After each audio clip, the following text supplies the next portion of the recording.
Good evening and welcome. You are watching the Newshour Agenda. I'm Padmaja Joshi. The countdown has truly begun for the opposition meeting in Patna on the 23rd, where the ground will be prepared to take on BJP in 24. The rallying cry, of course, is saving democracy. The closer we get to the 23rd, the louder this chorus becomes. All of us are getting together to save democracy. Today, after a meeting with Bihar Deputy Chief Minister Tejas Yadav, the Tamil Nadu Chief Minister reiterated as much. The irony, though, is that just in the neighborhood of this opposition meeting venue is the state of Bengal, a state that was wrapped today by the Supreme Court for the violence and bloodshed during the nomination process for the panchayat elections. The Supreme Court said that elections cannot be an excuse for violence and pretty much asked, where are free and fair elections? Isn't democracy in danger then? Now, to ensure that the panchayat polling can take place democratically and peacefully, the court has upheld the deployment of central forces. But oblivious to all this, the appeals to save democracy from Modi continue. Sharing a stage today with Tejas Yadav at the inauguration of the Karunanidhi Memorial, M.K. Stalin said, the foundation for saving democracy will be laid in Bihar. Fires of authoritarianism will be doused. And like Tamil Nadu, a united opposition will rise nationally. But the argument or the appeal has found few takers for the following reasons. Because the same parties remained silent when 7 people were killed in the Bengal violence. The same parties didn't have a word to say when the deployment of central forces was being opposed by the state government, even though the High Court had said that delaying this deployment will affect the purity of the election process. In fact, the same parties nationally didn't raise their voice when their own workers were being beaten and killed and bombed. So the simple question that arises is, when today these same parties say that we are uniting, we are coming together, not for the cause of power, but for the cause of democracy, what is this democracy that they are fighting for? What is their idea? What is their definition of this democracy that must be safe for us all? ஜனநாயகம் என்பது வீட்டுக்கு விளக்கு, சர்வாதிகாரம் என்பது காட்டு தீ என்று சொன்னவர் தலைவர் கலைஞர் அவர்கள். பாஜக கடந்த 10 ஆண்டு காலமாக பரப்பி வரும் சர்வாதிகார காட்டுத்தீ அணைக்க வேண்டிய கடமை நமக்கெல்லாம் இருக்கிறது. அதற்கான முதல் ஜனநாயக விளக்கை பாட்னாவில் ஏற்றுவதற்கான ஏற்பாட்டை மாண்புமிகு நிதிஷ்குமார் அவர்கள் தொடங்கி வைக்க இருக்கிறார்கள். நானும் பாட்னா செல்லுகிறேன். உங்களுடைய அன்போடு சொல்லுகிறேன், உங்களுடைய நம்பிக்கையோடு சொல்லுகிறேன். In reality, there is no opposition. There is no UPA. They are not united. They call it as United Progressive Alliance. Neither there is unity, neither there is progression. They only call it as an alliance. They are not able to come to a common ground and set a narrative or an agenda for the upcoming 2024. NDA is stronger and it's poised to meet the people, and it's already started the work across India and its allies. So this will continue to be like this way, that they will try to come to a common ground. But all the Parivar Dwalas want to save their skin from corruption. So they will continue to enact the same drama for a couple of more months. क्या ममता जी कांग्रेस के साथ खड़ी होने को तैयार हैं? वो तो खुद बोल चुकी हैं कि जब तक कांग्रेस सीपीएम से अलग नहीं होगी हम कुछ नहीं साथ चलेंगे. क्या अखिलेश यादव मायावती को स्थान देने को तैयार हैं? क्या अखिलेश यादव नीतीश कुमार को, जदयू को उत्तर प्रदेश में स्थान देने को तैयार हैं? इस पूरे 23 की बैठक की सबसे हिलती दीवार क्या है? जितने भी रीजनल पार्टी हैं वो सब अपने प्रदेश में कांग्रेस से लड़ रही हैं. अब पूरे देश का माहौल बन गया है, पूरे देश की जनता आश्वस्त है और सभी पार्टियां भी आश्वस्त हैं कि अगर हम लोग सब लोग मिल के लड़े तो भाजपा की वापसी असंभव है. इसलिए सब लोग मिल के विचार करेंगे और ये राष्ट्रीय स्तर की राजनीति को नई दिशा देने के लिए देश भर के विपक्षी नेता पटना में जुट रहे हैं. ये नीतीश कुमार की विश्वसनीयता और बिहार के लिए गौरव बोध का क्षण है. You're You're watching the News Hour at 10, debate number 1 on Times Now, Super Prime Time. All right, joining us on the debate, Sanju Verma, national spokesperson of the BJP, Tushar Gupta, senior editor at Swaraj, Sanjay Jha, author, Pohas Gandhi, spokesperson of the DMK, Rajiv Ranjan, national secretary of the JDU, and Mohammad Tauseef Rahman, spokesperson of the TMC. So let's start with the TMC and the BJP. Mohammad Tauseef Rahman, can you please exactly define this democracy that is going to be the point of discussion on the 23rd of June? Isn't there a greater challenge to democracy in West Bengal when the Supreme Court says, and I quote, holding elections cannot be a license for violence?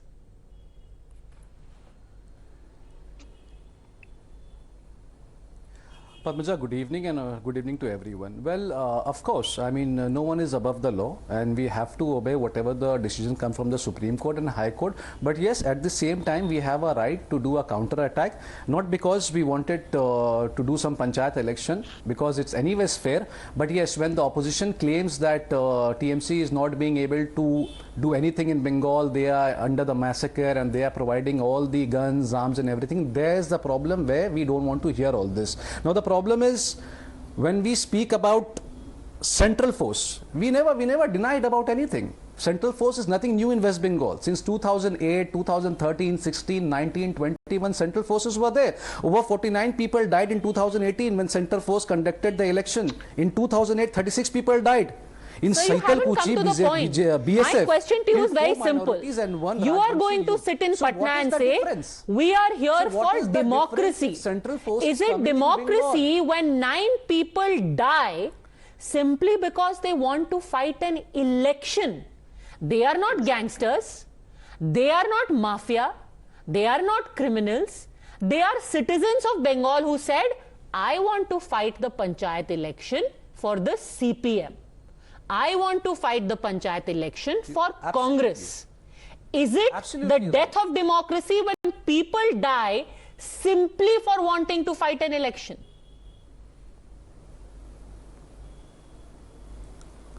Out of 7 to 9 people, when you are claiming that, I mean not you claiming, but everyone is claiming 9 people died, even we do agree, but out of that 9 people, 4 TMC workers died. No one is talking about them. He is also a human being. Just because he is from the ruling party and opposition is crying a foul that hamare saath itna zyadti ho gaya, but the governor also should come forward and speak about the TMC leaders who have lost their life. Now, if the central force is coming in Bengal, when you're talking about democracy, So there is no danger to the democracy central when force and random BJP violence will and team bombings up, take place. Just like they are teaming up with ISF. May I? There is no danger to democracy. If you want to create a massacre in Bengal with this fake narrative, there's no danger to democracy. There is no in danger to Bengal, democracy. At least we are standing like a Mount Everest, not to save TMC workers, but to BJP workers as well. Okay. There is But no if danger you to want democracy. To spread the fake narrative, we are not going to accept that at all. Sir, when you're talking about fake narrative, before Sanju Verma responds, let me just say one thing. When an EVM, which is a practice EVM, is found in a jeep somewhere, you say, this is it. Modi is a Hitler, he is making fake EVMs, he is rigging elections, democracy is dead. Now 7 actual people are dead and you are like, democracy is safe. Thoda democracy, thoda murder. Thoda bomb, thoda democracy. Sab chalta hai.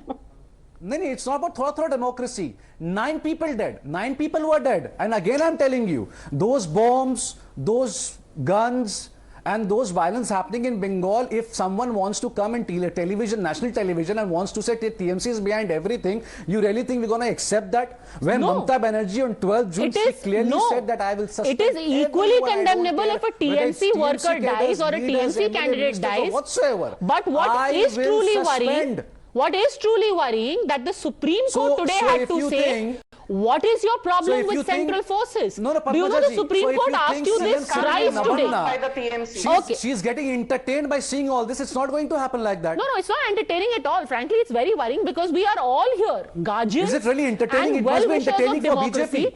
BJP. Because this is what they want to malign the Bengalis in Bengal.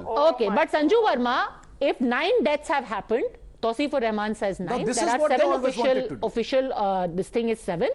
There is no danger to democracy because it is even-handed. Even TMC workers have died. You know, we are 10 minutes into the debate. I did not heckle Tauseef Rahman even once, and I hope he will extend that courtesy. Point number one. The Supreme Court today said that holding elections does not give the West Bengal government, as in Mamata Banerjee regime, the license to ensure that there is widespread violence. I think that is a very strong indictment of the current Mamata Banerjee regime.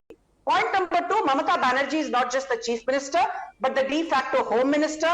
And the fact that law and order machinery in Bengal has taken a flying leap out of the window is there for everyone to see. Point number three, and this is very important, when Meenakshi Arora, the advocate who was actually standing on behalf of the West Bengal State Election Commission and the Mamata Banerjee government, said that the West Bengal police is well equipped to handle law and order and we don't need central paramilitary forces. What did Justice B.V. Nagarathna say? Justice B.V. Nagarathna said that the West Bengal government has actually said that they are trying to get in additional police force from Bihar, Jharkhand, Odisha, Punjab and Tamil Nadu, and hence it is indirectly, as in the Bengal dispensation under Mamata Banerjee, by trying to get an additional police force, has indirectly admitted that the current police constabulary in Bengal is not well equipped to ensure free and fair panchayat polls. The fourth and very important point, you know, I have a problem, be it a BJP or a Congress or a TMC worker who's killed. While I feel extremely upset about Shambhu Das, the BJP worker who was hacked to death, I also feel equally worried about the fact that Mustafa Sheikh, a TMC worker from Kalia Chowk, was killed. And you know, Padmaja, a very interesting point which not many people have pointed out is that the current Irrigation and Waterways Minister of Bengal, a lady called Sabina Yasmin, has said openly that the killing of her colleague, the killing of TMC worker Mustafa Sheikh, was not done by BJP, but was perhaps done by Congress, and she has called for a non-partisan CBI probe. It actually shows that your own cabinet minister does not believe Mamata Banerjee. The last and the most important point. Can I please finish? Okay, last 10 seconds, then he must respond because you've leveled a series of charges. Yes, last point. Yes. Last point, Sajjugan. May I make my last point? Thank you. I will take 20 seconds. I will just read out what the Supreme Court said while upholding the Calcutta High Court judgment for deployment of central paramilitary forces. It reads like this, very quickly. The fact remains that the tenor of the order of the High Court is ultimately to ensure that free and fair election is conducted in the entire state of West Bengal. Since state is conducting election for local bodies on a single day and having regard to the volume of booths which are being set up, we are concerned. We find that the order of the High Court does not call for any interference. The SLP by the West Bengal State Election Commission stands dismissed. Okay. You have egg on your face today. And I mean the TMC when I say you. Okay, respond Tauseef Rahman and let me quote a few more observations. The reason High Court has recorded is that in 2013 and 2018 there has been a history of violence, Tauseef Rahman. Elections are taking place at grassroots level but cannot be accompanied by violence. Some people who are filing nominations are finished off. Where are free and fair elections? Tauseef Rahman, all said by the Supreme Court of this country. Finished off. Padmaja, Sanju Verma, with all due respects, wait, listen to me. Sanju Verma ji, with all due respect, and Suvendu Adhikari under the leadership of Amit Shah, they were crying 2 weeks back that hame nomination nahi kiya ja raha hai. But I have to tell you, have you heard that 2.3 lakh nominations have been filed in any other state? Over 1.5 lakh nominations have been filed by opposition parties all alone. Now, if you will heckle me, Sanju ji, I will not let you speak in any debate today. Mr. Rahman, please do not do that. Please do not do that. I can derail the whole debate. You cannot do that. Okay, one at a time. Why are you doing that? One at a time. Sanju Verma, please. It's Tauseef Rahman's time. But Mr. Rahman, why are you doing that? Why are you harking back to last Sanju week? Verma have the audacity to listen to me. Mr. Rahman, you don't even have to engage. with the BJP. Answer the you Supreme need to talk Court. about nomination. You are harking back to last week you need to when talk I am about the asking you nomination. simply what the Supreme Court said today. Some people who file nominations are finished off. Where are free and fair You have to elections? listen to the Supreme Court. Where are free and fair elections? The Supreme Court is asking. Where are fair and free Why elections? there is no free and fair elections? BJP is just Padmaja, BJP is just 1% away from nomination. Just 1%. TMC in the first place, BJP is in the second place. Why were you crying about the nomination? And 30,000 gap has been there for the nominated candidates. There are these 15,000 people, they don't want to come forward and fight. Why don't you understand that no one is forcing them? Right. We have taken strict action. So and if then Sanju Verma will heckle me next time, I will never ever allow you to speak, Sanju Verma ji. Okay, so then in that You case, asked me not to heckle you. then in that case, possibly Tushar Gupta, If you're the scared Supreme talking to Court me, of the never come country again and was talk to me. ill-advised when they said that people are being killed simply for filing nomination. And let me bring up some data, sir. When people said that this is the DNA of Bengal, let's take a look at panchayat elections history from 1978 to 2018. There have been uncontested wins as well. But whereas the uncontested win in 1978 was 0.73%, in 2018 it went up to 34.2%. In 2008 it was a mere 5.57%. So if you're saying this is the DNA, well, you have expanded the DNA. But all is well now, Tushar Gupta. Nominations have been made, hence proven democracy is alive and kicking. What is the uncontested rate right now? Right now it is 34.2%, sir. In 2018 figure I'm giving you. 2018 figure is 34.2%, which climbed up from 5.57. So if BJP, another CPM and Congress, if they don't have candidates, that is not our fault. Sir, they don't want to come. I was also Are working in a news channel when 2018 elections were held. You were perhaps also in the Trinamool Congress. We all saw visuals of, those machines being thrown into the pond. Now, if you really are telling me that candidates weren't there, I mean, okay. If they don't have a cadre to contest, sir, I mean, you want to blame TMC? The whole country saw it anyway. Let's talk about today. Supreme Court misinformed. Everything is well because nominations have happened. Tushar Gupta, democracy is good. TMC is a party of delusions, Padmaja. TMC is nothing but a party of delusions. They actually believe that outside West Bengal, anyone takes their politics seriously when no one does. Let me remind the viewers that it was a year and a half ago when, after the Bengal elections, the TMC spokespersons were making a case for Mamata Banerjee to be the prime ministerial candidate for 2024. It wasn't until the defeats in Goa and the Northeast followed that they rested their ambitions. But Padmaja, apart from the uncontested victory rate that you just quoted, 34%, look at the violence that happened in 2021 after the state assembly elections. Look at what the Supreme Court appointed National Human Rights Commission had to say about the ground violence. They said people who were voting for the BJP were targeted. They were targeted just because they supported the BJP. Their houses were touched. Women were molested. How many FIRs were followed? How many CBI cases were registered? How many people had to leave the state and move to Assam? Have you all forgotten all that? It was dismissed as routine political violence by the likes of TMC. Please, sir, quiet. Everyone dismisses the violence in Padmaja as something like routine. It cannot be a routine.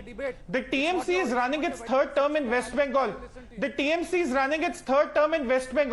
If there is still post-poll violence, we must conclude that Mamata Banerjee has failed to curb in the root of the political violence in the state. She spent 10 years fighting the left, then she was elected for 10 years, now she's into her third term. She's miserably failed when it comes to curbing the post-poll violence. We cannot no longer assume that political violence is a routine in Bengal. The Supreme Court was ill-advised. Absolutely not. There is actual violence in Bengal every time someone contests against the TMC, and it needs to be nipped in the bud. Okay, so Sanjay Jha, let me play out for you.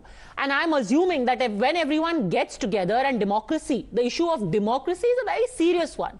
When it's on the table, perhaps they should also listen to these people and then discuss whether the idea of democracy and how all the different parties should address the idea of democracy in their respective states should be rejigged. Listen to a few people. 13 তারিখে nomination file জমা করার পরে বাড়িতে এসেছি 15-16 তারিখে 115-20টা bike নিয়ে সারা আমাদের ওই ব্রিঞ্চি বাড়ি থেকে তিনটে অঞ্চল 115টা বাইক নিয়ে র্যালি দিয়েছে। দিলীপ মণ্ডলের নেতৃত্বে হারবাদ বাহিনী নিয়ে র্যালি দেয় এবং আমার ঘর ভাঙচুর করে। 14 জুন আমরা নমিনেশন ফাইল জমা দেওয়ার পরে বাড়িতে যখন আসলাম তখন আমাদের আবার মারধর করলো, প্রচুর হারে মারধর। দিলীপ মণ্ডলের হারমাত বাহিনী নিয়ে 150-200 থেকে ছেলেরা এসে আমাদের মারধর করলো, আমার হাতের শাখা ভেঙে দিল, মারতে মারতে আমাদের গায়ের শাড়ি ব্লাউজ ছিঁড়ে ফেললো এবং বলছে যে সাদা শাড়ি পরাবে, সাদা থান পাঠাবো যদি নমিনেশন না। Now, Sanjay Jha, essentially these were two people who said we filed our nominations and then they have gone to the governor's safe room which has been established in the governor's house, and they're saying simply because we filed our nominations we were threatened, we were beaten by some goons of Dilip Mandal. Do you think that the Chief Minister of West Bengal should also be asked, why isn't democracy kept safe in your own state? Padmaja, you have raised a very relevant question and I want to make two short points and I'll appreciate if I'm not interrupted. I won't take very long. Point number one, under no circumstances will I have been part of a very responsible political party, will condone any threats, any violence, any intimidation in the electoral process. So the West Bengal government has a lot to answer for. They are responsible for the law and order and they should do that, and you don't even need the Supreme Court to tell you how to govern. I have a larger point though. I believe I have 100 reasons and I'm writing a book on it as to why the Narendra Modi government needs to go in 2024. But if there's one reason that I think the collective consciousness of this country needs to ensure that Narendra Modi ji does not return as the Prime Minister of India, it's what is happening in Manipur today. Here is the state of the Northeast that has been in probably the throes of violence, and there are innocent people who have died. Okay, and the Prime Minister of India, no less the Prime Minister of India, Mr. Narendra Modi, campaigned in Karnataka. So did Amit Shah. And now weeks have gone, nothing has changed dramatically, and you still have not a comment, not a visit made by the political CEO of this country. And it tells me, and I say so here, with some degree of angst here, that anybody who is in politics, if you have no concern, if you have become so callous because of your political, kind of game plans, that you don't even worry about the sufferings of people. 50,000 people displaced in Manipur and the Prime Minister has gone off to Washington. I mean, what are we? Is this a democracy or what? And the opposition must fight it. I agree. The opposition will have a huge responsibility to walk the talk as well, as you're giving examples of West Bengal. But the BJP must go. This one instance is enough, I think, to corroborate the fact that this is a shambolic, this is pathetic governance, this is cruel, respond to that. This is crude and vulgar. Fair point. Respond. What about the state of democracy in Manipur? Sanju Verma. Padmaja... Okay, Tushar, let Sanju Verma respond. I think the BJP should respond. Yes. Yes. Thanks, Padmaja. I will respond in the manner that I deem fit. Sanjay Jha, you sit here and give me a bhashan on democracy. Amit Shah and the Narendra Modi government are doing what needs to be done for peace in Manipur. But tell me one thing. When 1984 anti-Sikh genocide happened, आपके राजीव गांधी ने क्या कहा? जब एक बड़ा पेड़ गिरता है, तो धरती थोड़ी हिलती है. It was the Modi government which formed SIT in October 2014. Thanks to that, Sajjan Kumar is today in jail. I want to ask you one more thing.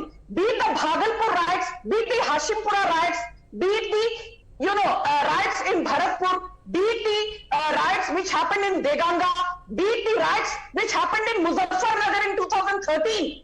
Forget about taking action. Has Rahul Gandhi, your so-called prime ministerial aspirant, even apologized once? You sit here and give me a lecture on the Northeast. Let me tell you one thing. No, but respond to the question he raised. You have concerns about the violence in West Bengal and say it's a blot on democracy. Isn't the violence in Manipur also a blot on democracy? Similarly, that is the democracy they want to save. I want to just say this thing to Sanjay Jha, and I have my freedom of expression. I'm here to give my point of view on this democracy debate, not to listen to bhashan of Sanjay Jha. My limited point is this. that the Supreme Court has spoken on West Bengal repeatedly, be it the post-poll violence that happened in 2021, the Calcutta High Court and then the Supreme Court upheld the fact that the NIA should probe the Ram Navami violence and now the pre-poll panchayat violence. Okay, Sanjay Jha wants to respond and Tushar Gupta. Sanjay Jha wants to respond. I really must bring in the DMK and JD also. Sanjay Jha, yes. Yeah. Padmaja, there are people who are dead in Manipur. I don't think the BJP spokesperson has any idea what's going on there, like the Prime Minister has no idea what's going on there. And let me just tell her, because she's reading out a list of riots: Babri Masjid riots, Gujarat 2002, Muzaffarnagar, Delhi riots, Manipur. The last 5 riots in this country have BJP's hand in it. Okay, again we are digressing. What is this a comment on democracy? Tushar Gupta, respond, then I really must bring in the DMK and JDU. Yes. A shameless two-faced party. You know, I just have a brief point, Padmaja. I just have one brief point. A gentleman who couldn't give his party 10 reasons to let him be in the party will give this country a book on the reasons they should vote out Modi. I mean, irony just died a million deaths here. Okay, Sanjay Jha, before commenting on the state of democracy in the country, should comment on the state of democracy in the Congress party from where he was kicked out unceremoniously. That's all. All right, I'm just going to bring in the DMK now. You know, Mr. Gandhi, Mr. Stalin today said that Kalaignar said that you have eventually the fire of authoritarianism that must be doused, and that is the beginning that is going to be made in Patna. Now, isn't it ironic that a polling process is vitiated in Bengal, but you, at the height of Mr. Modi's so-called authoritarianism, managed to win 38 out of 39 seats in your state during the Lok Sabha election? 2 election processes, 2 very different results. What does it say about where is democracy threatened, Mr. Gandhi?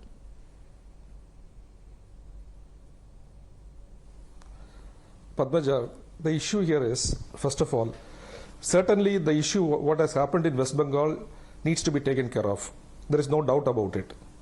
But a sporadic incident or violence cannot be compared with a systematic onslaught on democracy by what BJP is doing currently.